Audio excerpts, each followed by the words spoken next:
Suppose you've created a video lesson which consisted of PowerPoint slides and your voiceover narration like this. Then you remembered someone saying it's important to create instructor presence in video lessons, so you replaced the voiceover narration with a video of you speaking. Do you think this talking video version is better for learning than simple voiceover version? The answer is hell no. Your talking video is like a double-edged sword. Multiple research studies by people like Mayer, Atkinson, and Morano all indicate that your audience tends to react to the social cues contained in your talking video, such as your facial expressions, gestures, tone of voice, and talking style, which in turn promotes active learning. At the same time, your talking video can distract the viewers from paying attention to other parts of your presentation, such as on-screen text, diagram, and graph, which are often more essential and important for learning the lesson content. So is a talking video always a distraction? The answer is hell no. Research by Morano and others suggests that a talking video, when pointing gestures are used, can be an effective visual cue to point at important parts of the video. But you might say, why can't we just use circles and arrows to point at important parts? And they are easier to implement. That's absolutely true. When you don't have a lot of time, arrows and circles are quicker and easier ways. But if you have time, a pointing gesture has added benefits that it can also contain social cues such as facial expressions, which can promote active learning as well.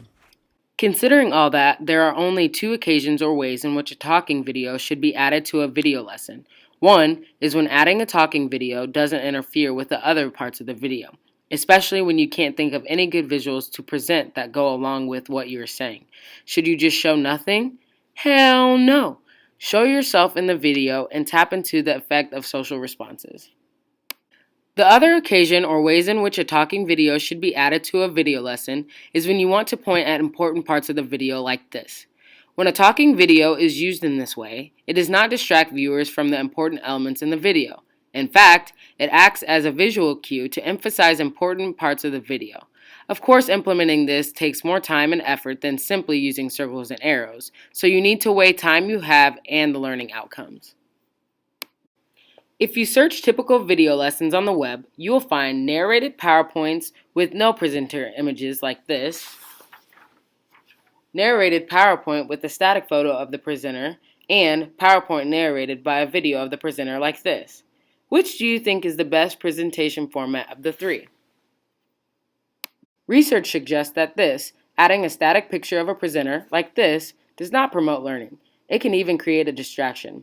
If it doesn't do any good for learning, it just takes away some of the precious presentation space, especially when you need a lot of space for a complex diagram or illustration. If you want to add instructor presence to your video lesson, you only need to show yourself a few times, or even just at the beginning. You don't have to be present in the video the whole time. How about this? Would a presenter video be better? Maybe. Facial expressions and gestures play essential roles in human communication. Research suggests that facial expressions and gestures of a presenter's talking video can lead to better learning. But this layout could cause a couple of serious problems. The presenter video is so small that viewers must look really hard for it to produce social response effects. Another problem is that it can easily cause a split attention between the presenter's talking video and the slide content because they are separate from each other. Besides, in this layout, pointing gestures can't really point at specific parts of the slide. Then what are the educationally better ways to add a presenter's talking video to a video lesson? When you want to incorporate social cues and generate social responses in your viewers, size does not matter. So show your talking video in a larger size like this, or even this. What about when you want to incorporate a pointing gesture? These layouts make it really hard to point at anything on a video screen. Instead, try doing this. Since your talking video is integrated in the content area, your pointing gesture is right on the spot. No violation of spatial congruity principle here.